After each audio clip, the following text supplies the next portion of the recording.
किसान भाइयों, मैं लवदीप सिंह स्वागत करता हूं आपका हमारे यूट्यूब चैनल फार्मिंग कल्चर पर।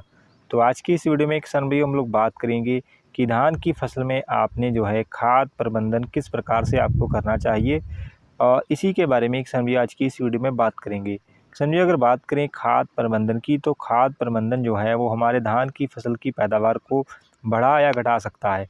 आपके धान की फसल की जो पैदावार है वो इस पर बात पर निर्भर करती है कि आपने अपने धान की फसल में किस समय पर कौन सी खाद डाली थी। अगर आप सही समय पर सही खाद का इस्तेमाल करते हैं तो आपके धान की एक तो ग्रोथ अच्छी चलती है, उसमें कल्लों का फटाव अच्छा होता है, और आपको उसकी ग्रोथ के लिए, उसमें कल्लों के फटाव के लिए अलग से कोई भी टॉनिक या ग्रोथ प्रमोटर डालने की आवश्यकता नहीं पड़ती है। क्योंकि अक्सर देखा जाता है कि जब हमारे किसान भाई जो हैं खाद प्रबंधन अच्छी तरीके से नहीं कर पाते हैं धान की फसल में, तो उनकी जो धान की फसल की ग्रोथ जो है और उसमें टिलरिंग जो है वो अच्छे से नहीं हो पाती है, जिसके बाद वो अलग अलग तरीके के टॉनिक और ग्रोथ प्रमोटरों का इस्तेमाल करते हैं। उसके बावजूद भी उनकी धान की फसल की एक तो ग्रोथ अच्छी नहीं चलती, उसके अलावा उनकी जो धान की फसल की जो लागत है वो भी कहीं ना कहीं काफ़ी बढ़ जाती है। इसलिए किसान भाइयों को खाद प्रबंधन पर बहुत ज़्यादा ध्यान देना चाहिए। अगर आप सही तरीके से अपने धान की फसल में खाद प्रबंधन करते हैं तो इससे आपकी एक तो पैदावार बढ़ेगी, इसके साथ साथ आपकी फसल पर जो खर्च है वो भी काफ़ी कम आएगा। तो इसलिए आज की इस वीडियो में किसान भाइयों हम आपको एक संपूर्ण चार्ट बताएंगे कि आपने किस समय पर कौन सी खाद का कितनी मात्रा में जो है अपनी धान की फसल में इस्तेमाल करना है। किसान भैया, रोपाई वाली धान में जो पहला खाद है वो आपको पहले सप्ताह में यानी 1 से 7 दिन के अंदर जो है वो खेत में डाल देना चाहिए।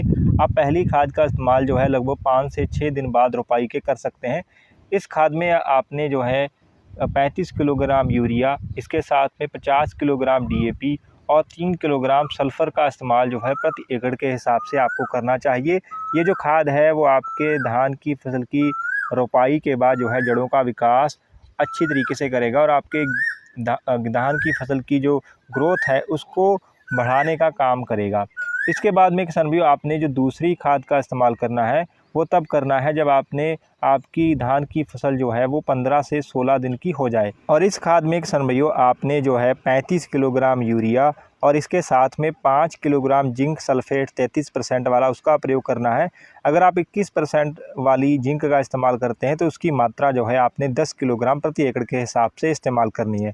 ये जो दूसरी खाद रहेगी किसान भाइयों, ये आपके धान की फसल में कल्लों का फटाव जो है करने में मदद करेगी और आपके धान की फसल की जो ग्रोथ है उसको बढ़ाने का कार्य करेगी। इससे आपके धान की फसल जो है वो हरी भरी किसान भाइयों हो जाएगी। और जो तीसरे खाद का आपने इस्तेमाल करना है वो तब करना है जब आपकी धान की फसल 25 से 28 दिन की हो जाए।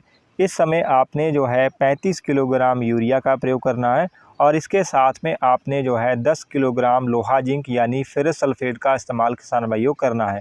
फेरस सल्फेट और यूरिया किसान भाइयों आपके धान की फसल की ग्रोथ को बना के रखेगी और आपकी धान की फसल का जो रंग है वो उसको हरा भरा किसान भाइयों बना के रखेगी। ज़बरदस्त किसान भाइयों कल्लों का फटाव होगा, क्योंकि इसी स्टेज में जब आपकी धान की फसल 25 से 28 दिन की होती है तो उस समय कल्लों का फटाव जो है भरपूर मात्रा में आपकी धान की फसल में होता है।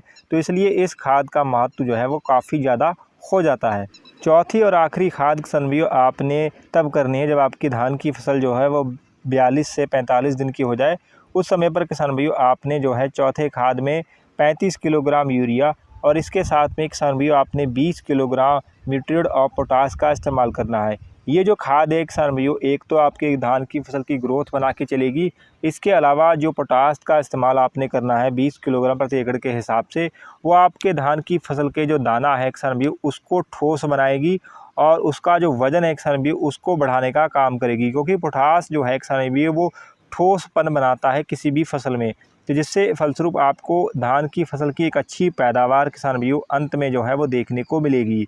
किसान भाइयों आप अगर इस बताए गए तरीके से अपने धान की फसल में खाद प्रबंधन का कार्य करते हैं तो निश्चित तौर पर आपको अलग से कोई भी टॉनिक देने की आवश्यकता नहीं पड़ेगी, किसी भी ग्रोथ प्रमोटर को डालने की आवश्यकता नहीं पड़ेगी। आपकी धान की फसल में फटाव, उसका जो कलर है, उसका जो ग्रोथ है उसकी, वो जो है बिना किसी अलग से ग्रोथ प्रमोटर या टॉनिक डालने के अलावा इसी खाद प्रबंधन से एक बहुत ही अच्छा रिजल्ट जो है आपकी धान की फसल आपको निकाल कर देगी, जिससे आपके एक अच्छा फटाव होगा आपकी धान की फसल का, और इसके साथ साथ आपकी जो पैदावार है उसमें भी काफ़ी ज़्यादा आपको फ़र्क जो है वो देखने को मिलेगा। तो आशा करते हैं किसान भाइयों कि आज की हमारी ये दी गई जानकारी आपको अच्छी लगी होगी। अगर अच्छी लगी है तो वीडियो करिएगा लाइक, चैनल पर नए हैं तो चैनल को भी करिएगा सब्सक्राइब। धन्यवाद किसान भाइयों।